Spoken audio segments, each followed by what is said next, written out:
ಗುರುದೀಕ್ಷಾ ಅಕಾಡೆಮಿಗೆ ಸ್ವಾಗತ. ಈ ಒಂದು ಕಾರ್ಯಕ್ರಮ ಪ್ರಮುಖವಾಗಿ ಪ್ರತಿದಿನ ಸುದ್ದಿಗಳಲ್ಲಿ ಬರುವಂತಹ ಒಂದಿಷ್ಟು ವಿಶೇಷವಾದಂತಹ ಸಂಚಿಕೆಗಳಿಗೆ ಸಂಬಂಧಿಸಿದಂತೆ ಅಥವಾ ವಿಷಯಗಳಿಗೆ ಸಂಬಂಧಿಸಿದಂತೆ ಚರ್ಚೆಯನ್ನ ಮಾಡುವಂಥದ್ದು ಈ ಕಾರ್ಯಕ್ರಮದ ಮೂಲ ಉದ್ದೇಶವಾಗಿರುವಂಥದ್ದು. ದಿನಕ್ಕೊಂದು ವಿಷಯಕ್ಕೆ ಸಂಬಂಧಿಸಿದಂತಹ ಇವತ್ತಿನ ಈ ಒಂದು ಸಂಚಿಕೆಯಲ್ಲಿ ಹಡಗುಗಳ ಮುಳುಗಡೆಗೆ ಸಂಬಂಧಿಸಿದಂತೆ ಬಹಳಷ್ಟು ಸುದ್ದಿಗಳನ್ನ ನಾವು ಕೇಳ್ತಾ ಇರುವಂತಹ ಸಂದರ್ಭದಲ್ಲಿ ಪ್ರಪಂಚ ಮಟ್ಟದಲ್ಲಿ ಈ ಹಡಗುಗಳ ಮುಳುಗಡೆಗೆ ಸಂಬಂಧಿಸಿದಂತೆ ಇರುವಂತಹ ವಿವಿಧವಾದಂತಹ ವಿಷಯಗಳನ್ನ ಈ ಒಂದು ಸಂಚಿಕೆಯಲ್ಲಿ ಅರ್ಥೈಸಿಕೊಳ್ಳುವಂತಹ ಪ್ರಯತ್ನವನ್ನ ಮಾಡೋಣ. ಇವತ್ತಿನ ಈ ಚರ್ಚೆಗೆ ಕಾರಣವಾಗಿರುವಂಥದ್ದು ಮೊದಲನೇದಾಗಿ ಜೂನ್ 9ರಂದು MV ವಾನ್ ಹೈ ಅನ್ನುವಂತಹ ಒಂದು ಹಡಗು ಕೇರಳದಿಂದ 88 ನಾಟಿಕಲ್ ಮೈಲ್ಸ್ ದೂರದಲ್ಲಿ ಒಂದು ಅಪಘಾತಕ್ಕೆ ಕಾರಣವಾಗಿತ್ತು. ಈ ಒಂದು MV ವಾನ್ ಹೈ ಹಡಗಿನಿಂದಾಗಿ ಹೊರಬಂದಂತಹ ತೈಲ, ಬಿಕಾಸ್ ಈ ವಾನ್ ಹೈ ಅನ್ನುವಂತಹ ಹಡಗು ಬಹಳ ದೊಡ್ಡ ಮಟ್ಟದಲ್ಲಿ ತೈಲ ಮತ್ತು ಕಂಟೈನರ್ಸ್ಗಳನ್ನ, ಅಂದ್ರೆ ದೊಡ್ಡ ದೊಡ್ಡ ಕಂಟೈನರ್ಸ್ಗಳನ್ನ ತಗೊಂಡು ಹೋಗ್ತಾ ಇದ್ದಂಥದ್ದು. ಈ ಹಡಗಿನಲ್ಲಿ ಆದಂತಹ ಒಂದಿಷ್ಟು ಸಮಸ್ಯೆಗಳಿಂದಾಗಿ ಆ ಕಂಟೈನರ್ಗಳು ಮತ್ತು ಹಡಗಿನಲ್ಲಿ ಇದ್ದಂತಹ ಬಹುದೊಡ್ಡ ಗಾತ್ರದಲ್ಲಿನ ತೈಲ ಸಮುದ್ರಕ್ಕೆ ಬಿಡುಗಡೆ ಆಗುತ್ತೆ. ಅದರಿಂದಾಗಿ ಸಮುದ್ರದಲ್ಲಿ ಆಗುವಂತಹ ಒಂದಿಷ್ಟು ಪ್ರದೂಷಣ ಹಾಗೂ ಜೀವರಾಶಿಗಳ ಮೇಲೆ ಆಗುವಂತಹ ಅದರ ಒಂದು ಪ್ರಭಾವದ ಬಗ್ಗೆ ಬಹಳ ದೊಡ್ಡ ಮಟ್ಟದಲ್ಲಿ ನಾವು ನ್ಯೂಸಲ್ಲಿ ಚರ್ಚೆ ಆದಂತಹ ವಿಷಯವನ್ನ ಕೇಳಿರ್ತೀವಿ ಮತ್ತೆ ನೋಡಿರ್ತೀವಿ. ಅದಲ್ಲದೆ ಈ MV ವಾನ್ ಹೈಗಿಂತ ಮುಂಚೆ ಮೇ 25ನೇ ತಾರೀಕು ಲೈಬೇರಿಯಾಗೆ ಸಂಬಂಧಿಸಿದಂತಹ ಒಂದು ಹಡಗು ಎಲ್ಸಾ ಅನ್ನುವಂಥದ್ದು ಸಹ ಭಾರತದಿಂದ ಅಥವಾ ಭಾರತದ ಕೇರಳ ತಟದಿಂದ ಒಂದಿಷ್ಟು ದೂರದಲ್ಲಿ ಅಪಘಾತಕ್ಕೆ ಕಾರಣವಾಗಿತ್ತು ಅಥವಾ ಅಪಘಾತಕ್ಕೆ ಒಳಗೊಂಡಿತ್ತು. ಆ ಸಂದರ್ಭದಲ್ಲೂ ಸಹ ಬಹಳ ದೊಡ್ಡ ಮಟ್ಟದಲ್ಲಿ ಕಂಟೈನರ್ಸ್ಗಳು ಸಮುದ್ರಕ್ಕೆ ಬಿದ್ದಿರ್ತವೆ. ಆ ಬಿದ್ದಂತಹ ಕಂಟೈನರ್ಸ್ಗಳಿಂದಾಗಿ ಸಮುದ್ರದಲ್ಲಿ ಆಗುವಂತಹ ಪ್ರದೂಷಣ, ಆ ಪ್ರದೂಷಣದಿಂದಾಗಿ ಸಮುದ್ರದಲ್ಲಿ ಇರುವಂತಹ ಜೀವರಾಶಿಗಳ ಮೇಲೆ ಆಗುವಂತಹ ಒಂದಿಷ್ಟು ಪ್ರಭಾವ ಬಹಳ ದೊಡ್ಡ ಮಟ್ಟದಲ್ಲಿ ಬೆಳಕಿಗೆ ಮತ್ತು ಬಹಳ ದೊಡ್ಡ ಮಟ್ಟದಲ್ಲಿ ಆಲೋಚನೆಗೆ ಕಾರಣವಾಗುತ್ತೆ. ಆ ಒಂದು ನಿಟ್ಟಿನಲ್ಲಿ ಇವತ್ತಿನ ಈ ಒಂದು ಸಂಚಿಕೆಯಲ್ಲಿ ಈ ಅಂತಾರಾಷ್ಟ್ರೀಯ ಮಟ್ಟದಲ್ಲಿ ಸರಕು ಸಾಗಾಣಿಕೆಗೆ ಸಂಬಂಧಿಸಿದಂತೆ ಇರುವಂತಹ ಕಾನೂನು ಏನು ಅನ್ನುವಂಥದ್ದನ್ನ ಮೊದಲನೇದಾಗಿ ತಿಳ್ಕೊಳ್ಳೋಣ. ಅಂತಾರಾಷ್ಟ್ರೀಯ ಮಟ್ಟದಲ್ಲಿ ಸರಕು ಸಾಗಾಣಿಕೆಗೆ ಸಂಬಂಧಿಸಿದಂತೆ ಚರ್ಚೆ ಬಹಳ ದೊಡ್ಡ ಮಟ್ಟದಲ್ಲಿ ನಾವು ಸರಕುಗಳನ್ನ ಒಂದು ಭಾಗದಿಂದ ಅಥವಾ ಒಂದು ಜಾಗದಿಂದ ಇನ್ನೊಂದು ಜಾಗಕ್ಕೆ ಒಯ್ಯಬೇಕು ಅಂತಂದಾಗ ಅತಿ ಕಡಿಮೆ ವೆಚ್ಚದಲ್ಲಿ ಸಾಧ್ಯವಿರುವಂತಹ ಹಾದಿ ಸಮುದ್ರದ ದಾರಿಯಾಗಿರ್ತದೆ. ರೋಡ್ವೇಸ್ ಆಗಿರಬಹುದು ಅಥವಾ ಏರ್ವೇಸ್ ಆಗಿರಬಹುದು. ರೋಡ್ವೇಸ್ ಎಲ್ಲ ಕಡೆ ನಾವು ಹೋಗಕ್ಕಾಗಲ್ಲ, ಸಮಯವನ್ನು ಜಾಸ್ತಿ ತಗೊಳುತ್ತೆ. ಹಾಗೂ ಏರ್ವೇಸಿಗೆ ಹೋದಾಗ ಕಾಸ್ಟ್ಲಿ ಜಾಸ್ತಿ ಆಗುತ್ತೆ ಅಥವಾ ಬೆಲೆ ಹೆಚ್ಚಳ ಅಥವಾ ಅದರ ಒಂದು ಪ್ರಭಾವ ಸಾಮಾನ್ಯ ಜನರ ಮೇಲೆ ಬಹಳ ದೊಡ್ಡ ಮಟ್ಟದಾಗಿ ಬೀಳುವಂಥದ್ದು. ಇರುವಂತಹ ಒಂದು ಈಸಿ ಮತ್ತು ಕಮ್ಮಿ ವೆಚ್ಚದಲ್ಲಿ ವಸ್ತುವನ್ನ ಒಂದು ಜಾಗದಿಂದ ಇನ್ನೊಂದು ಜಾಗಕ್ಕೆ ಒಯ್ಯುವಂತಹ ಅನುಕೂಲತೆಗಳು ಇರುವಂಥದ್ದು ಹಡಗುಗಳ ಒಂದು ಸಾಗಾಣಿಕೆಯಿಂದಾಗಿ. ಅಂತಾರಾಷ್ಟ್ರೀಯ ಮಟ್ಟದಲ್ಲಿ ಇದರ ಕಾನೂನಿಗೆ ಸಂಬಂಧಿಸಿದಂತೆ ಪ್ರಾಮುಖ್ಯತೆಯನ್ನ ಪಡ್ಕೊಳ್ಳುತ್ತೆ. ಹಾಗಾದ್ರೆ ಯಾವ ಒಂದು ಸಂಸ್ಥೆ ಅಂತಾರಾಷ್ಟ್ರೀಯ ಮಟ್ಟದಲ್ಲಿ ಈ ಹಡಗುಗಳ ಸಾಗಾಣಿಕೆ ಅಥವಾ ವಸ್ತುಗಳ ಸಾಗಾಣಿಕೆಗೆ ಹಡಗುಗಳ ಒಂದು ಸಹಾಯದೊಂದಿಗೆ ಏನು ನಡೆಸಲಾಗ್ತಿದೆಯೋ ಅದಕ್ಕೆ ಇಂಟರ್ನ್ಯಾಷನಲ್ ಮ್ಯಾರಿಟೈಮ್ ಆರ್ಗನೈಸೇಷನ್ IMO ಅನ್ನುವಂತಹ ಒಂದು UN ಸ್ಪೆಷಲೈಸ್ಡ್ ಏಜೆನ್ಸಿ ಆಗಿರುವಂಥದ್ದು ಈ ಶಿಪ್ಪಿಂಗಿಗೆ ಸಂಬಂಧಿಸಿದಂತೆ ಸೇಫ್ಟಿ ಹಾಗೂ ಸೆಕ್ಯೂರಿಟಿಗಳಿಗೆ ಸಂಬಂಧಿಸಿದಂತಹ ಮಾಹಿತಿ ಮತ್ತು ವಿಷಯಗಳನ್ನ ಪ್ರಮುಖವಾಗಿ ಈ ಇಂಟರ್ನ್ಯಾಷನಲ್ ಮ್ಯಾರಿಟೈಮ್ ಆರ್ಗನೈಸೇಷನ್ ನೋಡ್ಕೊಳ್ಳುತ್ತೆ. ಇಂಟರ್ನ್ಯಾಷನಲ್ ಮ್ಯಾರಿಟೈಮ್ ಆರ್ಗನೈಸೇಷನ್ ಒಂದಿಷ್ಟು ಕನ್ವೆನ್ಷನ್ಸ್ ಮತ್ತು ಪ್ರೋಟೋಕಾಲ್ಸ್ ಅನ್ನ ತಯಾರಿ ಮಾಡುತ್ತೆ. ಕನ್ವೆನ್ಷನ್ಸ್ ಮತ್ತೆ ಪ್ರೋಟೋಕಾಲ್ಸ್ ಅಂತಂದ್ರೆ ಕಾನೂನುಗಳು, ಏನೇನೆಲ್ಲ ಕಾನೂನುಗಳನ್ನ ಅಂತಾರಾಷ್ಟ್ರೀಯ ಮಟ್ಟದಲ್ಲಿ ಕೈಗೊಳ್ತಾ ಇರುವಂತಹ ವ್ಯಾಪಾರಗಳು ಈ ಒಂದು ಶಿಪ್ಪಿಂಗ್ ಅಥವಾ ಹಡಗಿನಲ್ಲಿ ಸಾಗಾಣಿಕೆ ಮಾಡಲಾಗ್ತಿದೆಯೋ ಅವುಗಳು ಪಾಲಿಸಬೇಕಾದಂತಹ ಕಾನೂನುಗಳನ್ನ ಕನ್ವೆನ್ಷನ್ಸ್ ಮತ್ತು ಪ್ರೋಟೋಕಾಲ್ಸ್ ನ ಮೂಲಕ ಇಂಟರ್ನ್ಯಾಷನಲ್ ಮ್ಯಾರಿಟೈಮ್ ಆರ್ಗನೈಸೇಷನ್ ಅಂತಾರಾಷ್ಟ್ರೀಯ ಮಟ್ಟದಲ್ಲಿ ಒಂದು ವ್ಯಾಪಕವಾದಂತಹ ಅಥವಾ ಒಂದು ಡಿಸಿಪ್ಲಿನ್ಡ್ ವ್ಯವಸ್ಥೆಯನ್ನ ತರುವಂತಹ ಪ್ರಯತ್ನವನ್ನ ಮಾಡುತ್ತೆ. ಹಾಗಾದ್ರೆ ಕಾನೂನು ಇಂಟರ್ನ್ಯಾಷನಲ್ ಮ್ಯಾರಿಟೈಮ್ ಆರ್ಗನೈಸೇಷನ್ ಭಾರತಕ್ಕೋಸ್ಕರ ಮಾಡುತ್ತಾ? ಇಲ್ಲ. ಇಂಟರ್ನ್ಯಾಷನಲ್ ಮ್ಯಾರಿಟೈಮ್ ಆರ್ಗನೈಸೇಷನ್ ಕನ್ವೆನ್ಷನ್ ಅನ್ನು ತಂದಂತಹ ಸಂದರ್ಭದಲ್ಲಿ ಭಾರತವು ಈ IMO ನ ಸದಸ್ಯತ್ವವನ್ನು ಪಡ್ಕೊಂಡಿದೆ. ಬಹಳ ಇಂಪಾರ್ಟೆಂಟ್. ಎಕ್ಸಾಮಿನೇಷನ್ ಅಲ್ಲಿ ಭಾರತ ಇಂಟರ್ನ್ಯಾಷನಲ್ ಮ್ಯಾರಿಟೈಮ್ ಆರ್ಗನೈಸೇಷನ್ ನ ಸದಸ್ಯತ್ವವನ್ನು ಪಡ್ಕೊಂಡಿದೆಯಾ ಇಲ್ಲವಾ ಅನ್ನುವಂತಹ ಪ್ರಶ್ನೆಗಳನ್ನ ನಾವು ಬಹಳಷ್ಟು ಸರಿ ನೋಡ್ತೀವಿ. ಸೊ ಪಡ್ಕೊಂಡಂತಹ ಸಂದರ್ಭದಲ್ಲಿ ಇಂಟರ್ನ್ಯಾಷನಲ್ ಮ್ಯಾರಿಟೈಮ್ ಆರ್ಗನೈಸೇಷನ್ ಕನ್ವೆನ್ಷನ್ಸ್ ಮತ್ತು ಪ್ರೋಟೋಕಾಲ್ಸ್ ಅನ್ನ ಹೊರತಂದಂತಹ ಸಂದರ್ಭದಲ್ಲಿ ಅವುಗಳನ್ನ ಭಾರತದಲ್ಲಿ ಅಥವಾ ಭಾರತದ ಕಾನೂನಿನ ಒಳಗಡೆ ಲಾಗುಗೊಳಿಸುವಂತಹ ನಿಟ್ಟಿನಲ್ಲಿ ಕೆಲಸವನ್ನ ಮಾಡಬೇಕಾಗಿರುತ್ತದೆ. ಅದಕ್ಕೆ ಪಾರ್ಲಿಮೆಂಟ್ ಕೆಲಸವನ್ನ ಮಾಡುತ್ತೆ, ಅಥವಾ DG shipping, director general of shipping ಅನ್ನುವಂತಹ ಒಂದು ಸಂಸ್ಥೆ ಅಥವಾ ಒಂದು ಡಿಪಾರ್ಟ್ಮೆಂಟ್ ಅನ್ನ ಜಾರಿಗೆ ತರಲಾಗಿದೆ, ಸ್ಥಾಪಿಸಲಾಗಿದೆ. ಈ DG ಶಿಪ್ಪಿಂಗ್ ಭಾರತದಲ್ಲಿ ಪ್ರಮುಖವಾಗಿ IMO ತರುವಂತಹ ಕನ್ವೆನ್ಷನ್ಸ್ ಮತ್ತು ಪ್ರೋಟೋಕಾಲ್ಸ್ ಅನ್ನ ಜಾರಿಗೆ ತರುವಂತಹ ಕಾರ್ಯವನ್ನ ವಹಿಸಿಕೊಳ್ಳುತ್ತೆ. ಕೆಲವೊಂದು ಸರಿ ಪಾರ್ಲಿಮೆಂಟು ಸಹ ಈ ಕಾರ್ಯವನ್ನ ಕೈಗೊಳ್ಳುವಂತಹ ಸನ್ನಿವೇಶಗಳು ಇದಾವೆ. ಎಕ್ಸಾಮ್ ಪಾಯಿಂಟ್ ಆಫ್ ವ್ಯೂ ಅಲ್ಲಿ ಈ DG ಶಿಪ್ಪಿಂಗ್ ಸಂಸ್ಥೆ ಅಥವಾ DG ಶಿಪ್ಪಿಂಗ್ ಡಿಪಾರ್ಟ್ಮೆಂಟ್ ನ ಬಗ್ಗೆ ತಿಳ್ಕೋಬೇಕು ಅಂದ್ರೆ ಇದು ಒಂದು ಸ್ಟ್ಯಾಟ್ಯೂಟರಿ ಆರ್ಗನೈಸೇಷನ್ ಆಗಿರುತ್ತದೆ. ಸ್ಟ್ಯಾಟ್ಯೂಟರಿ ಆರ್ಗನೈಸೇಷನ್ ಮತ್ತು ನಾನ್ ಸ್ಟ್ಯಾಟ್ಯೂಟರಿ ಆರ್ಗನೈಸೇಷನ್ಗಳ ಬಗ್ಗೆ ನಾನು ಹಿಂದಿನ ವಿಡಿಯೋಸ್ಗಳಲ್ಲಿ ಮಾತಾಡಿದ್ದೆ, ಬಹಳ ಹಳೇದಾಗಿರೋದ್ರಿಂದ ಇನ್ನೊಂದ್ಸರಿ ಹೇಳ್ತೀನಿ. ಸ್ಟ್ಯಾಟ್ಯೂಟರಿ ಆರ್ಗನೈಸೇಷನ್ ಅಂತಂದ್ರೆ ಯಾವುದಾದ್ರೂ ಒಂದು ಸಂಸ್ಥೆ ಒಂದು ಕಾನೂನನ್ನ ಲಾಗುಗೆ ತಂದು, ಒಂದು ಕಾನೂನನ್ನ ಜಾರಿಗೆ ತಂದು ರಚಿಸಿದಂತಹ ಸಂದರ್ಭದಲ್ಲಿ ಅದನ್ನ ಸ್ಟ್ಯಾಟ್ಯೂಟರಿ ಆರ್ಗನೈಸೇಷನ್ ಅಂತ ಓದ್ತೀವಿ. ಉದಾಹರಣೆಗೆ ಈಗ DG ಶಿಪ್ಪಿಂಗ್ ಅನ್ನುವಂಥದ್ದು ಪಾರ್ಲಿಮೆಂಟ್ ಜಾರಿಗೆ ತಂದಂತಹ ಮ್ಯಾರಿಟೈಮ್ ಆಕ್ಟ್ 1958 ನ ಅಡಿಯಲ್ಲಿ ರಚನೆ ಮಾಡಲಾಗಿದೆ. ಅಂದ್ರೆ ಪಾರ್ಲಿಮೆಂಟ್ ಅಲ್ಲಿ ಒಂದು ಕಾನೂನನ್ನ ಜಾರಿಗೆ ತಂದು ಆ ಕಾನೂನಿನ ಆಧಾರದ ಮೇಲೆ ಒಂದು ಸಂಸ್ಥೆಯನ್ನ ರಚನೆ ಮಾಡಿದಾಗ ಅದನ್ನ ಸ್ಟ್ಯಾಟ್ಯೂಟರಿ ಆರ್ಗನೈಸೇಷನ್ ಅಂತ ಕರಿತೀವಿ. ಅಂದ್ರೆ ಸ್ಟ್ಯಾಟ್ಯೂಟರಿ ಅಂತಂದ್ರೆ ಅದಕ್ಕೊಂದು ಕಾನೂನಾತ್ಮಕ ಅಡಿಪಾಯನ್ನ ಇಡಲಾಗಿದೆ, ಅದರ ಆಧಾರದ ಮೇಲೆ ಆ ಸಂಸ್ಥೆಯನ್ನ ರಚಿಸಲಾಗಿರುವಂಥದ್ದು. ಇದಲ್ಲದೆ ಎರಡನೇ ಹಂತದಲ್ಲಿ ಅಥವಾ ಎರಡನೇ ಭಾಗದಲ್ಲಿ ನೋಡುವಂಥದ್ದು ನಾನ್ ಸ್ಟ್ಯಾಟ್ಯೂಟರಿ ಆರ್ಗನೈಸೇಷನ್ ಅಂತ ಹೇಳಿ. ಸೊ ನಾನ್ ಸ್ಟ್ಯಾಟ್ಯೂಟರಿ ಆರ್ಗನೈಸೇಷನ್ ಅಂತಂದಾಗ ಆಬ್ವಿಯಸ್ಲಿ ನಿಮ್ಗೆ ಗೊತ್ತಾಗ್ಬೇಕು ಇಲ್ಲಿ ಯಾವುದೇ ಕಾನೂನಾತ್ಮಕ ಅಡಿಪಾಯವಿಲ್ಲದೆ ರಚನೆ ಆದಂತಹ ಸಂಸ್ಥೆಗಳನ್ನ ನಾನ್ ಸ್ಟ್ಯಾಟ್ಯೂಟರಿ ಆರ್ಗನೈಸೇಷನ್ ಅಂತ ಹೇಳಿ ನಾವು ಕನ್ಸಿಡರೇಷನ್ ಮಾಡ್ತೀವಿ. ಸೊ ಈಗ DG ಶಿಪ್ಪಿಂಗ್ ಭಾರತದಲ್ಲಿ ಪ್ರಮುಖವಾಗಿ ಅಂತಾರಾಷ್ಟ್ರೀಯ ಕಾನೂನುಗಳನ್ನ ಇಂಟರ್ನ್ಯಾಷನಲ್ ಮ್ಯಾರಿಟೈಮ್ ಆರ್ಗನೈಸೇಷನ್ ಏನು ಜಾರಿಗೆ ತರಬೇಕು ಅನ್ನುವಂಥದ್ದು ಹೊರಹಾಕುತ್ತೋ ಕನ್ವೆನ್ಷನ್ಸ್ ಅಂಡ್ ಪ್ರೋಟೋಕಾಲ್ಸ್ ನ ಮೂಲಕ ಅವುಗಳನ್ನ ಜಾರಿಗೆ ತರುವಂತಹ ಕೆಲಸವನ್ನ ಮಾಡುತ್ತದೆ. ಸೊ ರೆಗ್ಯುಲೇಷನ್ಗೆ ಸಂಬಂಧಿಸಿದಂತೆ ಮೊದಲನೇ ಪ್ರಶ್ನೆಯನ್ನ ನಿಮಗೆ ಯಾರಾದ್ರೂ ಕೇಳಿದ್ರೆ ಅಂತಾರಾಷ್ಟ್ರೀಯ ಮಟ್ಟದಲ್ಲಿ ಈ ರೆಗ್ಯುಲೇಷನ್ಗೆ ಸಂಬಂಧಿಸಿದಂತೆ ಇಂಟರ್ನ್ಯಾಷನಲ್ ಮ್ಯಾರಿಟೈಮ್ ಆರ್ಗನೈಸೇಷನ್ ಕೆಲಸವನ್ನ ಮಾಡುತ್ತೆ. ಎರಡನೇ ಹಂತದಲ್ಲಿ ಭಾರತದಲ್ಲಿ DG shipping, director general of shipping, ಈ ಕಾನೂನುಗಳನ್ನ ಲಾಗು ತರುವಂತಹ ಕೆಲಸವನ್ನ ಮಾಡುವಂಥದ್ದು. ಈ director general of shipping ministry of port and waterways ನ ಅಡಿಯಲ್ಲಿ ಕೆಲಸವನ್ನ ಮಾಡುತ್ತೆ. ಎಕ್ಸಾಮಿನೇಷನ್ ಅಲ್ಲಿ ಒಂದಿಷ್ಟು ಸರಿ ನಾವು ಈ ರೀತಿಯ ಪ್ರಶ್ನೆಗಳನ್ನ ಕೇಳಿರುವಂಥದ್ದು ನೋಡಿದ್ವಿ. ಆ ಕಾರಣದಿಂದಾಗಿ ದಯವಿಟ್ಟು ನೆನ್ಪಿಟ್ಕೊಳ್ಳಿ. ಅಂಡ್ ಭಾರತ ಬಹಳಷ್ಟು ಅಂತಾರಾಷ್ಟ್ರೀಯ ಕಾನೂನುಗಳು, ಕನ್ವೆನ್ಷನ್ಸ್ ಅಂಡ್ ಪ್ರೋಟೋಕಾಲ್ಸ್ಗಳು ಏನಿದಾವೆ ಅವುಗಳ ಒಂದು ಸದಸ್ಯತ್ವವನ್ನ ಪಡ್ಕೊಂಡಿರುವಂಥದ್ದು ನಿಮಗೆಲ್ಲ ಗೊತ್ತಿರಬೇಕಾಗಿರುವಂತಹ ವಿಷಯ.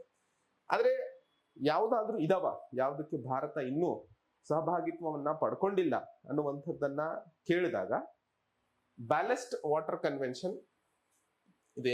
ಎಕ್ಸಾಮಿನೇಷನ್ ಅಲ್ಲಿ ಕೇಳುವಂತಹ ಸಾಧ್ಯತೆಗಳು ಇರೋದ್ರಿಂದ ದಯವಿಟ್ಟು ನೆನ್ಪಿಟ್ಕೊಳ್ಳಿ. Ballast water convention 2004, hazardous and noxious. Hazardous ಅಂತಂದ್ರೆ ಯಾವ್ದಾದ್ರು ಮನುಷ್ಯನಿಗೆ ಅಥವಾ ವಾತಾವರಣಕ್ಕೆ ಡ್ಯಾಮೇಜ್ ಅಥವಾ ಹಾನಿಕರವಾಗದಂತಹ ವಸ್ತುಗಳನ್ನ ಹಜಾರ್ಡಸ್ ಅಂತ ಕರಿತೀವಿ. ಅದೇ ರೀತಿಯಲ್ಲಿ ನಾಕ್ಸಿಯಸ್ ಅಂತ ಕರೆದಾಗ ಯಾವ್ದು ಪಾಯ್ಸನಸ್ ಆಗಿರ್ತವೆ ಅಥವಾ ವಿಷಕಾರಿ ಆಗಿರ್ತವೆ ಆ ರೀತಿ ವಸ್ತುಗಳನ್ನ ನಾಕ್ಸಿಯಸ್ ಅಂತ ಪದವನ್ನ ಬಳಸ್ತೀವಿ. So hazardous and noxious substance convention 2010 ಇವು ಎರಡು ಕಾನೂನುಗಳಿಗೆ ಅಥವಾ ಎರಡು ಪ್ರಮುಖವಾದಂತಹ ಕನ್ವೆನ್ಷನ್ಗಳಿಗೆ ಭಾರತ ಸಿಗ್ನೇಚರ್ ಅನ್ನ ಮಾಡದೇ ಇರುವಂತಹ ಒಂದು ಪ್ರಮುಖವಾದಂತಹ ವಿಷಯವನ್ನ ನೀವು ನೆನ್ಪಿಟ್ಕೋಬೇಕು. Ballast water convention 2002, hazardous and noxious substance convention 2010. ಈ ಹಜಾರ್ಡಸ್ ಅಂಡ್ ನಾಕ್ಸಿಯಸ್ ಕನ್ವೆನ್ಷನ್ ಏನಿದೆ ಇದು ಅಂತಾರಾಷ್ಟ್ರೀಯ ಮಟ್ಟದಲ್ಲಿ ಅಥವಾ ಅಂತಾರಾಷ್ಟ್ರೀಯ ಹಡಗುಗಳ ಅವಘಡದಿಂದಾಗಿ ಯಾವುದೇ ರಾಷ್ಟ್ರದ ಮಿತಿಯಲ್ಲಿ ಆದಂತಹ ಒಂದಿಷ್ಟು ಘಟನೆಗಳಿಗೆ ಕಂಪನ್ಸೇಷನ್ ಬೇಕು ಅಂದಾಗ ಬಹಳ ಪ್ರಮುಖವಾದ ಪಾತ್ರವನ್ನು ವಹಿಸುತ್ತೆ. ಉದಾಹರಣೆಗೆ ನಾವು ವಾಟರ್ ವೇಸ್ಗೆ ಸಂಬಂಧಿಸಿದಂತೆ ಮಾತಾಡಿದಾಗ ಭಾರತದ ಕೋಸ್ಟ್ ಲೈನ್ನ ಸುತ್ತ ಸುಮಾರು 200 ನಾಟಿಕಲ್ ಮೈಲ್ಸ್ ವರೆಗೂ ನಾವು ಭಾರತದ ಟೆರಿಟರಿ ಅಂತ ಹೇಳ್ತೀವಿ. ಸಮುದ್ರದಲ್ಲಿ ಹೋದಾಗ ನಮ್ಮ ಬೌಂಡ್ರಿ ಎಲ್ಲಿವರೆಗೂ ಐತಿ ಅಂತಂದ್ರೆ ತಟದಿಂದ 200 ನಾಟಿಕಲ್ ಮೈಲ್ಸ್ ಅಂತ ಹೇಳ್ತೀವಿ. ಸೊ ಈ 200 ನಾಟಿಕಲ್ ಮೈಲ್ಸ್ ನ ಒಳಗಡೆ ಯಾವುದಾದ್ರೂ ಅಂತಾರಾಷ್ಟ್ರೀಯ ಹಡಗಿನಿಂದಾಗಿ ಆದಂತಹ ದುರ್ಘಟನೆ ಅಥವಾ ಯಾವುದೋ ಒಂದು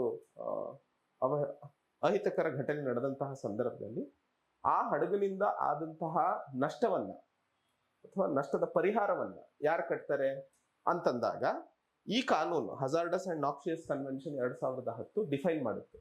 ಸೊ ಭಾರತ ಇದಕ್ಕೆ ಸೈನ್ ಮಾಡದೇ ಇರುವಂತದ್ದು ಒಂದಿಷ್ಟು ಆಲೋಚನೆ ಮಾಡುವಂತಹ ವಿಷಯ, ಬಟ್ ಅದಕ್ಕೆ ಮಾಡೋ ಅವಶ್ಯಕತೆ ಇದೆ. ಸೊ ಆ ಒಂದು ನಿಟ್ಟಿನಲ್ಲಿ ರೆಗ್ಯುಲೇಷನ್ಗೆ ಸಂಬಂಧಿಸಿದಂತೆ ಮಾತಾಡಿದಾಗ ಈ ಒಂದು ಎರಡು ಪ್ರಮುಖವಾದಂತಹ ವಿಷಯಗಳನ್ನ ನೆನ್ಪಿಟ್ಕೊಳ್ಳಿ. ಬಿಕಾಸ್ ಎರಡು ಪ್ರಮುಖವಾದಂತಹ ಅವಘಡಗಳು ಭಾರತದ ಕೊಚ್ಚಿ ಮತ್ತು ಬೇಪೂರ್ ಕೋಸ್ಟ್ನಿಂದ ದೂರದಲ್ಲಿ ಆದಂತಹ ಸಂದರ್ಭದಲ್ಲಿ ಒಂದು ಪ್ರಮುಖವಾದಂತಹ ವಿಷಯ ನಮಗೆ ಎಕ್ಸಾಮಿನೇಷನ್ ಪಾಯಿಂಟ್ ಆಫ್ ವ್ಯೂ ಅಲ್ಲಿ ಆಗಿರುವಂಥದ್ದು. ಇದಲ್ಲದೆ ಯಾವುದೇ ಒಂದು ಹಡಗಿನಲ್ಲಿ ವಸ್ತುಗಳನ್ನ ಕೊಂಡೊಯ್ಯಬೇಕಾದರೆ ಅದು ಕಳೆದೋದಂಥದ್ದಾಗಿರಬಹುದು ಅಥವಾ ಆ ವಸ್ತುಗಳಿಂದಾಗಿ ಆಗುವಂತಹ ಡ್ಯಾಮೇಜಸ್ಸಿಗೆ ಯಾರು ಹೊಣೆಗಾರರಾಗಿರ್ತಾರೆ ಅನ್ನುವಂತಹ ಪ್ರಶ್ನೆಯನ್ನ ಎರಡನೇ ಹಂತದಲ್ಲಿ ಚರ್ಚೆ ಮಾಡೋಣ. ಈ ಪ್ರಶ್ನೆಯನ್ನ ತಿಳ್ಕೋಬೇಕಾದ್ರೆ ಒಂದು ಪ್ರಮುಖವಾದ ವಿಷಯವನ್ನ ನೆನ್ಪಿಟ್ಕೊಳ್ಳಿ. ಅಂತಾರಾಷ್ಟ್ರೀಯ ಮಟ್ಟದಲ್ಲಿ ಹಡಗುಗಳ ಒಂದು ಓನರ್ಶಿಪ್ ಅನ್ನ ಬಹುದೊಡ್ಡ ಮಟ್ಟದಲ್ಲಿ ಗ್ರೀಸ್ ಮತ್ತೆ ಚೈನಾ ರಾಷ್ಟ್ರವು ಪಡ್ಕೊಂಡಿರುವಂಥದ್ದು. ಸೊ ಗ್ರೀಸ್ ಮತ್ತು ಚೈನಾ ರಾಷ್ಟ್ರದಲ್ಲಿ ಅತಿ ಹೆಚ್ಚು ಹಡಗು ಸಾಗಾಣಿಕೆಗೆ ಅಥವಾ ವಸ್ತುಗಳ ಸಾಗಾಣಿಕೆ ಹಡಗುಗಳ ಮೂಲಕ ನಡೆಸ್ತಾ ಇರುವಂಥದ್ದು ಮ್ಯಾರಿಟೈಮ್ ಕಂಪನಿಗಳು ನೆಲೆಸಿರುವಂಥದ್ದು ಗ್ರೀಸ್ ಮತ್ತು ಚೈನಾದಲ್ಲಿ. ಈಗ ನಿಮಗೆಲ್ಲ ಒಂದು ಹೇಳಿದೆ ಏನು, ಈ ಕಂಪನಿಗಳು ಇಂಟರ್ನ್ಯಾಷನಲ್ ಮ್ಯಾರಿಟೈಮ್ ಆರ್ಗನೈಸೇಷನ್ ನ ಅಡಿಯಲ್ಲಿ ಹೇಳಿರುವಂತಹ ಕನ್ವೆನ್ಷನ್ಸ್ ಮತ್ತು ಪ್ರೋಟೋಕಾಲ್ಸ್ಗಳ ಆಧಾರದ ಮೇಲೆ ಸರ್ಕಾರಗಳು ರಚನೆ ಮಾಡಿದಂತಹ ಕಾನೂನುಗಳ ಅನ್ವಯದಲ್ಲಿ ಹೋಗ್ಬೇಕಾಗುತ್ತೆ ಒಂದು ರಾಷ್ಟ್ರದಿಂದ ಇನ್ನೊಂದು ರಾಷ್ಟ್ರಕ್ಕೆ. ಸೊ ಒಂದು ವಸ್ತುವನ್ನ ರಫ್ತು ಮಾಡಬೇಕಾದ್ರೆ ಎಕ್ಸ್ಪೋರ್ಟ್ ಅಂತ ಕರಿತೀವಿ. ಇನ್ನೊಂದು ಹಂತದಲ್ಲಿ ರಫ್ತಾದಂತಹ ಸಂದರ್ಭದಲ್ಲಿ ಒಬ್ರು ಅದನ್ನ ಇಂಪೋರ್ಟ್ ಮಾಡ್ತಿರ್ತಾರೆ, ಅದನ್ನ ಆಮದು ಅಂತ ಕರಿತೀವಿ. ಇದು ನಿಮ್ಗೆ ಗೊತ್ತೇ ಇದೆ. ಸೊ ಎಕ್ಸ್ಪೋರ್ಟರ್ ಅಂದ್ರೆ ರಫ್ತು ಮಾಡ್ತಾ ಇರುವಂತಹ ವ್ಯಕ್ತಿ ವಸ್ತುಗಳನ್ನ ಕಳಿಸ್ಬೇಕಾದ್ರೆ ಇಂಪೋರ್ಟರಿಗೆ ಅಥವಾ ಯಾವುದೇ ಇನ್ನೊಂದು ಪೋರ್ಟಿಗೆ, ಅಂದ್ರೆ ಒಂದು ಪೋರ್ಟ್ ಇಂದ ಇನ್ನೊಂದು ಪೋರ್ಟ್, ಉದಾಹರಣೆಗೆ USA ಪೋರ್ಟ್ ಇಂದ ಭಾರತದ ಪೋರ್ಟಿಗೆ ವಸ್ತುಗಳನ್ನ ಕಳಿಸುವ ಅವಶ್ಯಕತೆ ಇದೆ. ಸೊ USA ಇಂದ ಕಳಿಸ್ತಾ ಇರುವಂತಹ ವ್ಯಕ್ತಿಯನ್ನ ರಫ್ತುದಾರರು ಅಂತ ಕರಿತೀವಿ ಅಥವಾ ಎಕ್ಸ್ಪೋರ್ಟರ್ ಅಂತ ಕರಿತೀವಿ. ಭಾರತದಲ್ಲಿ ಯಾರು ಅದನ್ನ ರಿಸೀವ್ ಮಾಡ್ತಿದ್ದಾರೆ ಅಥವಾ ಇಂಪೋರ್ಟ್ ಮಾಡ್ತಿದ್ದಾರೆ ಅವ್ರನ್ನ ಇಂಪೋರ್ಟರ್ ಅಂತ ಕರಿತೀವಿ. ಈ ಎಕ್ಸ್ಪೋರ್ಟರ್ ತನ್ನ ವಸ್ತುಗಳನ್ನ ತಗೊಂಡು ಹೋಗಿ ಹಡಗಿನಲ್ಲಿ ತುಂಬಿಸ್ತಾನೆ. ತುಂಬಿಸಿದಂತಹ ಸಂದರ್ಭದಲ್ಲಿ ಆ ಹಡಗಿನ ಓನರ್ ಒಂದು ಬಿಲ್ ಆಫ್ ಲ್ಯಾಂಡಿಂಗ್ ಅನ್ನುವಂತಹ ಪತ್ರವನ್ನ ಕೊಡ್ತಾನೆ. ಇವರ ವಸ್ತುಗಳನ್ನ ನಾನು ಅವರ ಒಂದು ಒಪ್ಪಿಗೆಯ ಮೇಲೆ USA ಇಂದ ಭಾರತಕ್ಕೆ ತಗೊಂಡು ಹೋಗ್ತಾ ಇದ್ದೀನಿ ಅಂತ. ಸೊ ಯಾಕೆ ಈ ಪದ ನೆನಪಿಟ್ಕೊಳ್ಳೋ ಅವಶ್ಯಕತೆ ಇದೆ ಅಂದ್ರೆ, ಈ ಹಡಗಿನಲ್ಲಿ ಇರುವಂತಹ ವಸ್ತುಗಳ ಓನರ್ ಯಾರಪ್ಪ ಅಂತಂದಾಗ ಈ ಬಿಲ್ ಆಫ್ ಲ್ಯಾಂಡಿಂಗ್ ಯಾರ ಕೈಯಲ್ಲಿರುತ್ತೋ ಅವರು ಆ ವಸ್ತುಗಳ ಓನರ್ ಆಗಿರ್ತಾರೆ. ಗೊತ್ತಾಗ್ತಿದ್ಯಾ? ಬಿಕಾಸ್ ನಾನು ಹೇಳಿದೆ ಹಜಾರ್ಡಸ್ ಅಂಡ್ ನಾಕ್ಸಿಯಸ್ ಸಬ್ಸ್ಟೆನ್ಸಸ್ ಕನ್ವೆನ್ಷನ್ ನಲ್ಲಿ 2010 ಅಡಿಯಲ್ಲಿ ಯಾರು ಪೊಲ್ಯೂಟರ್ ಪೇ ಪ್ರಿನ್ಸಿಪಲ್ ಅಂತ ಹೇಳ್ತೀವಿ. ಅಂದ್ರೆ ಯಾರ ವಸ್ತುಗಳಿಂದಾಗಿ ಪೊಲ್ಯೂಷನ್ ಆಗಿದೆಯೋ ಅಥವಾ ಯಾರ ವಸ್ತುಗಳಿಂದಾಗಿ ಡ್ಯಾಮೇಜ್ ಆಗಿದೆಯೋ ಅವರು ಆ ಒಂದು ಜುರ್ಮಾನೆಯನ್ನ ಕಟ್ಟಬೇಕಾಗುತ್ತೆ. ಸೊ ಇದು ಯಾರ್ದು ವಸ್ತು ಅಂತ ಹೆಂಗ್ ಗೊತ್ತಾಗುತ್ತೆ? ಯಾರ ಕೈಯಲ್ಲಿ ಬಿಲ್ ಆಫ್ ಲ್ಯಾಂಡಿಂಗ್ ಇರುತ್ತೋ ಅವರಿಗೆ ಸೇರಿದಂತಹ ವಸ್ತು ಅಂತ ಹೇಳ್ತೀವಿ. ಯೂಶಲಿ ಈ ಅಂತಾರಾಷ್ಟ್ರೀಯ ವ್ಯಾಪಾರದಲ್ಲಿ ನಡೆಯುವಂತಹ ಒಂದು ಸಾಗಾಣಿಕೆಯನ್ನ ನೋಡಿದಂತಹ ಸಂದರ್ಭದಲ್ಲಿ ಈಗಾಗಲೇ ಹೇಳಿದೆ, ಏನು ಎಕ್ಸ್ಪೋರ್ಟರ್ ವಸ್ತುಗಳನ್ನ ಹಡಗಿಗೆ ತುಂಬಿಸಿದ ಕೂಡಲೇ ಶಿಪ್ ಅಥವಾ ಹಡಗಿನ ಓನರ್ ಎಕ್ಸ್ಪೋರ್ಟರ್ಗೆ ಬಿಲ್ ಆಫ್ ಲ್ಯಾಂಡಿಂಗ್ ಅನ್ನ ಒದಗಿಸ್ತಾನೆ. ಒದಗಿಸಿದಂತಹ ಸಂದರ್ಭದಲ್ಲಿ ಇಂಪೋರ್ಟರ್ ಏನ್ ಮಾಡಿರ್ತಾನೆ, ಬ್ಯಾಂಕ್ ನಲ್ಲಿ ಒಂದು ಲೆಟರ್ ಆಫ್ ಕ್ರೆಡಿಟ್ ಅನ್ನ ತಗೊಂತಾನೆ. ಲೆಟರ್ ಆಫ್ ಕ್ರೆಡಿಟ್ ಅಂತಂದ್ರೆ ಒಂದು 50 ಕೋಟಿ ರೂಪಾಯಿ ವಸ್ತು ತರಿಸ್ತಾ ಇದೀವಿ ಅಂತ ಇಟ್ಕೊಳ್ಳೋಣ. ಬ್ಯಾಂಕಿಗೆ ಹೋಗ್ಬಿಟ್ಟು ನಾನು ಈ ತರ ಒಂದು ಆಮದು ಮಾಡ್ತಾ ಇದ್ದೀನಿ, ಅದಕ್ಕೆ ಒಂದು ಲೆಟರ್ ಆಫ್ ಕ್ರೆಡಿಟ್ ಬೇಕು ಅಂತ ಹೇಳಿ 50 ಕೋಟಿ ರೂಪಾಯಿ ಬ್ಯಾಂಕ್ ಅಕೌಂಟ್ ಅಲ್ಲಿ ಇಟ್ಟು ಒಂದು ಪತ್ರವನ್ನ ಪಡ್ಕೋತಾನೆ. ಸೊ ಯಾವಾಗ ಈ ವಸ್ತುಗಳು ಇಂಪೋರ್ಟರ್ಗೆ ಸಿಗ್ತಾವೋ ಅವಾಗ ಬ್ಯಾಂಕ್ನವರು ಈ ಲೆಟರ್ ಆಫ್ ಕ್ರೆಡಿಟ್ ಅನ್ನ ಎಕ್ಸ್ಪೋರ್ಟರ್ಗೆ ಕೊಡ್ತಾರೆ. ಸೊ ವಸ್ತುಗಳು ಸೇಫ್ ಆಗಿ ಇಂಪೋರ್ಟರ್ಗೆ ಸೇರ್ಕೋತವೆ. ಎಕ್ಸ್ಪೋರ್ಟರ್ಗೆ ಸೇರ್ಬೇಕಾದಂತಹ ಹಣನು ವಸ್ತುಗಳು ಇಲ್ಲಿ ಇಂಪೋರ್ಟರ್ಗೆ ಸೇರಿದ ಕೂಡಲೇ ಸೇರ್ಬಿಡುತ್ತೆ.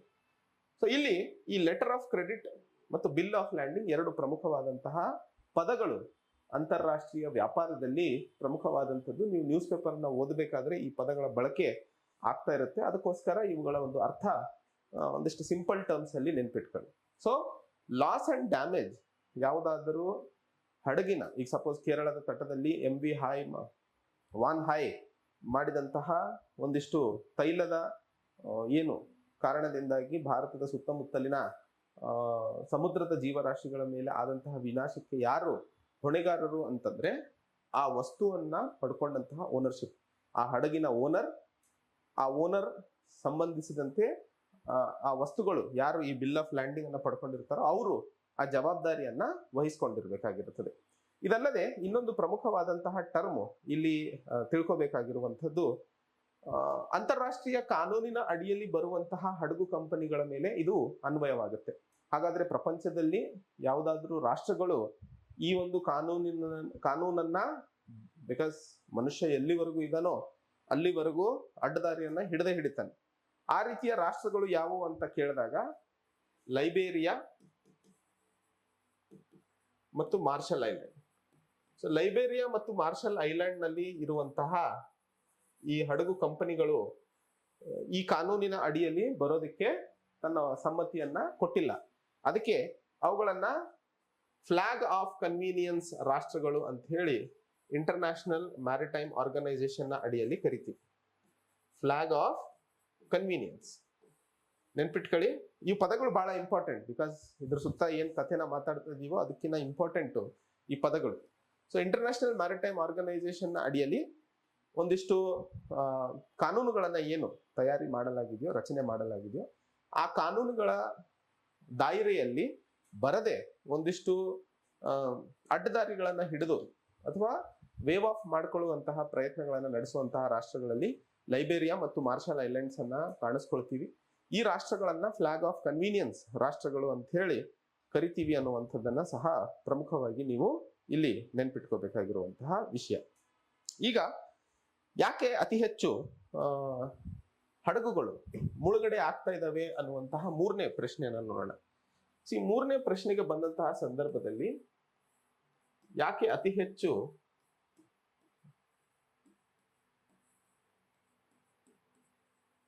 ಹಡಗುಗಳು ಮುಳುಗಡೆ ಸುದ್ದಿಯನ್ನ ನಾವು ಕೇಳಿಸ್ಕೊಳ್ತಾ ಇದೀವಿ.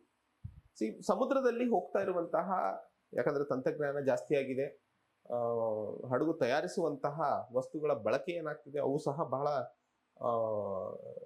ಇಂಪ್ರೊವೈಸ್ ಆಗಿದ್ದಾವೆ, ಮಾಡರ್ನ್ ಆಗಿದ್ದಾವೆ. ಸೊ ತಂತ್ರಜ್ಞಾನ ಮತ್ತು ವಸ್ತು ಬಳಕೆಯಲ್ಲಿ ಆದಂತಹ ಬೆಳವಣಿಗೆಯಿಂದಾಗಿ ಯಾವುದೇ ರೀತಿಯ ಅವಘಡಗಳನ್ನ ತಡೆಯಕ್ಕಾಗದೇ ಇರುವಂತಹದ್ದು ಬಹಳಷ್ಟು ಜನರಲ್ಲಿ ಪ್ರಶ್ನೆಯನ್ನ ಮೂಡಿಸುತ್ತೆ. ಆದ್ರೆ ಸಮುದ್ರದಲ್ಲಿ ಹೋಗ್ತಾ ಇರುವಂತಹ ಹಡಗಿನ ಮೇಲೆ ಬಹಳಷ್ಟು ಪ್ರಮಾಣದಲ್ಲಿ ಒಂದಿಷ್ಟು ಪಾಯಿಂಟ್ಸ್ ಅಥವಾ ಬಹಳಷ್ಟು ಫ್ಯಾಕ್ಟರ್ಸ್ ಇಂಪ್ಯಾಕ್ಟ್ ಆಗ್ತವೆ. ಅದು ವಾತಾವರಣ ಆಗಿರಬಹುದು, ಹಡಗಿನಲ್ಲಿ ಸಾಗಿಸ್ತಾ ಇರುವಂತಹ ವಸ್ತುಗಳ ತೂಕ ಆಗಿರಬಹುದು. ಆದ್ರೆ ಬಹಳಷ್ಟು ಅವಘಡಗಳು ಏನು ಸಮುದ್ರದಲ್ಲಿ ಆಗಿದವು ಅವುಗಳು ಮ್ಯಾನ್ ಮೇಡ್ ಆಗಿರುವಂಥದ್ದು, ಅಂದ್ರೆ ಮನುಷ್ಯ ಮಾಡಿರುವಂತಹ ತಪ್ಪುಗಳಿಂದಾಗಿಯೇ ಹೆಚ್ಚಿನ ಅವಘಡಗಳು ನಡೆದಿರುವಂಥದ್ದು. ಉದಾಹರಣೆಗೆ ಟೈಟಾನಿಕ್ ಸಿನಿಮಾ ನೀವು ನೋಡಿದಂತಹ ಸಂದರ್ಭದಲ್ಲಿ ಮನುಷ್ಯನಲ್ಲಿ ಇರುವಂತಹ ಒಂದಿಷ್ಟು ಅಹಂಕಾರ, ಬಿಕಾಸ್ ಅಹಂಕಾರ ಅನ್ನೋದಕ್ಕಿಂತ ಓವರ್ ಕಾನ್ಫಿಡೆನ್ಸ್ ಅಂತ ಹೇಳ್ಬೋದು. ಓವರ್ ಕಾನ್ಫಿಡೆನ್ಸ್ ಆ ಒಂದು ಹಡಗು ಮುಳುಗಲ್ಲ ಅನ್ನುವಂಥದ್ದು ಏನು ಇತ್ತೋ, ಆ ಓವರ್ ಕಾನ್ಫಿಡೆನ್ಸ್ ನಿಂದಾಗಿ ಬಹಳ ದೊಡ್ಡ ಮಟ್ಟದಲ್ಲಿ ಜನರ ಒಂದು ಜೀವ ನಾಶಕ್ಕೆ ಕಾರಣವಾಯಿತು ಅಥವಾ ಜೀವ ಹಾನಿಗೆ ಕಾರಣವಾಯಿತು. ಸೊ ಎಲ್ಲ ಜನರಲ್ಲಿ, ಈಗ ಉದಾಹರಣೆಗೆ ನಾನು ಮೊನ್ನೆ ಡ್ರೀಮ್ ಲೈನರ್ ಆದ ಕ್ರಾಶ್ ಏನು ನಡೆಯಿತೋ ಅಹಮದಾಬಾದ್ ಟು ಲಂಡನ್ ಫ್ಲೈಟು, ಅದರಿಂದಾಗಿ ಕಲಿಬೇಕಾಗಿರುವಂಥದ್ದು ಅಥವಾ ಆ ಘಟನೆ ಮನುಷ್ಯನಿಗೆ ತೋರಿಸ್ಕೊಡ್ತಾ ಇರುವಂಥದ್ದು ನಿಮ್ಮ ಜೀವನ ಬಹಳ ಚಿಕ್ಕದಾಗಿರುವಂಥದ್ದು, ನಿಮಗೆ ಕೊಟ್ಟಿರುವಂತಹ ಸಮಯ ಈ ಭೂಮಿ ಮೇಲೆ ಬಹಳ ಸೀಮಿತವಾಗಿರುವಂಥದ್ದು. ಆ್ಯಂಡ್ ಆ ಸಮಯದ ಒಳಗಡೆ ನೀವು ಸಾಧ್ಯವಾದಷ್ಟು ನಿಮಗೆ ಖುಷಿ ಇಡುವಂತಹ ಸಾಧ್ಯತೆಗಳಿರುವಂತಹ ಕೆಲಸಗಳು ಮತ್ತು ನಿಮ್ಮಿಂದಾಗಿ ಬೇರೆಯವರಿಗೆ ಒಂದಿಷ್ಟು ಖುಷಿ ಆಗುವಂತಹ ಕೆಲಸಗಳನ್ನ ಮಾಡುವಂತಹ ಕಡೆಗೆ ಹಾದಿಯನ್ನ ನಡೆಸ್ಕೊಂಡು ಹೋದಂತಹ ಸಂದರ್ಭದಲ್ಲಿ ಅಥವಾ ನಿಮ್ಮ ಜೀವನವನ್ನ ನಡೆಸ್ಕೊಂಡು ಹೋದಂತಹ ಸಂದರ್ಭದಲ್ಲಿ ನಿಮಗೆ ಸಿಕ್ಕಿರುವಂತಹ ಸಮಯವನ್ನ ಈ ಭೂಮಿಯ ಮೇಲೆ ಎಂಜಾಯ್ ಅಥವಾ ಖುಷಿ ಪಡೋದಕ್ಕೆ ಸಾಧ್ಯವಾಗುತ್ತೆ. ಸೊ ಈ ಜೀವನದ ಗಿಫ್ಟ್ ಏನು ನಮಗೆ ಸಿಕ್ಕಿದೆ, ಇದರ ಸದ್ಬಳಕೆ ಮತ್ತು ಇದರ ಅನುಭವ ಬಹಳ ಪ್ರಮುಖವಾಗಿರುತ್ತದೆ. ಏನು ಔಟ್ಪುಟ್ ನಾವು ತೆಗಿತೀವೋ ಅದಕ್ಕಿಂತ ದೊಡ್ಡದಾಗಿ. ಸೊ ಮೊನ್ನೆ ಅಷ್ಟೇ ಪ್ರಿಲಿಮ್ಸ್ UPSC ರಿಸಲ್ಟ್ಸ್ ಬಂದಂತಹ ಸಂದರ್ಭದಲ್ಲಿ ಬಹಳಷ್ಟು ವಿದ್ಯಾರ್ಥಿಗಳು ಪಾಸ್ ಆಗಿದ್ದೀರಾ, ಅವರಿಗೆಲ್ಲರಿಗೂ ಶುಭಾಶಯಗಳು, ಕಂಗ್ರ್ಯಾಚುಲೇಷನ್ಸ್. ಯಾರು ಮಾಡೋಕ್ಕಾಗಿಲ್ಲ ಅವರು ಒಂದು ಆಲೋಚನೆ ಮಾಡಬೇಕಾಗಿರುವಂಥದ್ದು ಆದಂತಹ ತಪ್ಪುಗಳು ಏನು, ಆದಂತಹ ನ್ಯೂನತೆಗಳು ಏನು, ಸೊ ದಟ್ ಮುಂದಿನ ಪರೀಕ್ಷೆಗೆ ನಾವು ಇನ್ನೂ ಪ್ರಬಲವಾಗಿ ಮುಂದೆ ಬರೋದಕ್ಕೆ ಸಾಧ್ಯವಾಗುತ್ತೆ, ಇನ್ನೂ ಹೆಚ್ಚಿನ ಜ್ಞಾನವನ್ನು ಪಡ್ಕೊಳ್ಳೋದಕ್ಕೆ ಸಾಧ್ಯವಾಗುತ್ತೆ, ಇನ್ನೂ ಉತ್ತಮ ಪ್ರಜೆಯಾಗಿ ಆ ಜ್ಞಾನದಿಂದಾಗಿ ಉತ್ತಮ ಪ್ರಜೆಯಾಗಿ ಈ ದೇಶಕ್ಕೆ ಒಂದಿಷ್ಟು ಅನುಕೂಲದ ಕೆಲಸಗಳನ್ನು ಮಾಡೋದಕ್ಕೆ ಸಾಧ್ಯವಾಗುತ್ತೆ ಅನ್ನುವಂಥದ್ದನ್ನ ಇಲ್ಲಿ ಪ್ರಮುಖವಾಗಿ ನೆನ್ಪಿಟ್ಕೋಬೇಕಾಗಿರುವಂಥದ್ದು. ಸೊ ಟೈಟಾನಿಕ್ ಘಟನೆ ನಡೆದಂತಹ ಸಂದರ್ಭದಲ್ಲಿ ಒಂದು safety of life at sea ಅನ್ನುವಂತಹ ಕನ್ವೆನ್ಷನ್ ಅನ್ನ ತರಲಾಗಿತ್ತು. ಸೊ ಟೈಟಾನಿಕ್ ಘಟನೆ safety of life at sea SOLAS ಅನ್ನುವಂತಹ ಕನ್ವೆನ್ಷನ್ ಅನ್ನು ಜಾರಿಗೆ ತರಲಾಗಿತ್ತು. ಇದರ ಅಡಿಯಲ್ಲಿ ಹಡಗಿನ ಎರಡೂ ಕಡೆ ಲೈಫ್ ಬೋಟ್ಸ್ಗಳನ್ನ ಅಳವಡಿಸಿರಬೇಕು.